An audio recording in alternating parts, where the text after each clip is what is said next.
Well, to help us figure all of this out, let's bring in Bryan Leib. He is a Newsmax columnist with a lot of Middle East experience. Bryan, good to have you with us today. Hi, Todd. Happy Friday. Good to be with you. Well, certainly no shortage of headlines here, Bryan. How serious of a situation are we dealing with? Let's start in Israel. Iran threatening retaliation. Do you think that's actually going to happen? All signs point to the answer is going to be yes. The Iranians, I think, have an opportunity right now. I wish they didn't, but I think they have an opportunity right now, Todd, where they can certainly attempt to hit back. They're stronger financially than they ever have been before, diplomatically than they ever have been before. And of course, we have a quasi-lame duck president right now who, is also a very weak leader. So I think that they see an opportunity.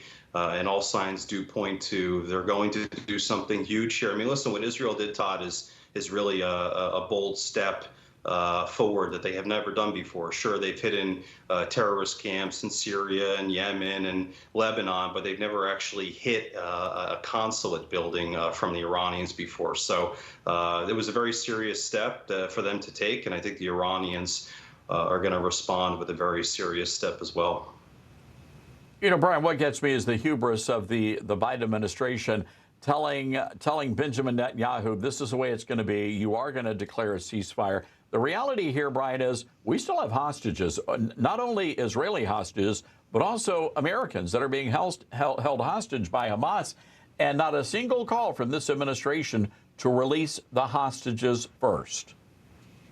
Not a single call for talking about the hostages, but what they have been doing quite a bit, Todd, and you've seen this, is they have been directly meddling into the domestic affairs of Israel with whether it's Joe Biden calling Bibi Netanyahu an extreme leader, or whether it's Chuck Schumer on the House floor calling for new elections. You know, something that really, gets me going is, the audacity from the Democrats, from Biden, from Schumer, to call for elections while Israel's in the middle of a war defending themselves. Todd, I've never heard them once call for elections inside the Islamic Republic of Iran. Have you? I don't think I've ever heard that before.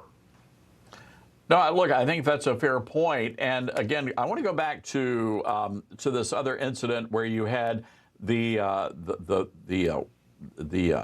aid workers that were inadvertently caught up in this attack, and we understand at least 7 of them died. Now you've got people out there saying, well, this was done intentionally, as if Israel was going around trying to find humanitarian workers to take out. We know that's simply not true.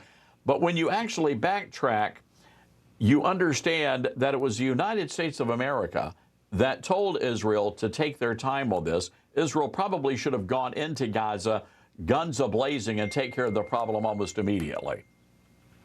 You're exactly correct. They wanted to, and the Biden administration, coupled, with Antony Blinken and many others, were doing everything that they could to try and get the Israelis to slow down and not to go all in. And listen, what happened with these aid workers is tragic. What's happening inside Gaza is tragic. But we also, I think, just have to be honest with ourselves here. War is ugly and war is messy, and that is what is happening right now. There is a war happening. Israel is fighting for their very existence right now. And we also, I think, have to put the onus back on the Biden administration. The Iranians have never been stronger than they are right now. And when the Iranians are strong, when they're flush with cash because they're selling billions of dollars in oil to the Chinese, who do you think benefits the most from that? Of course, Hamas benefits, Hezbollah benefits, all of their terrorist proxies benefit.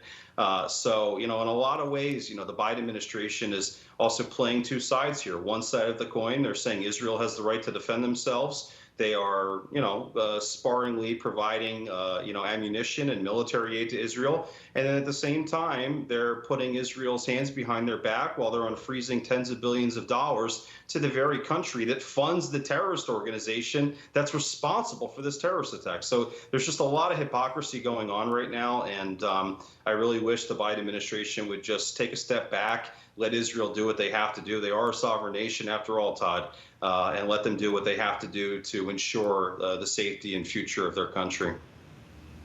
And our closest ally as well. And we ought to be doing better. Bryan, appreciate the great insight and intel. Thank you again. Thanks, Todd. Have a good weekend.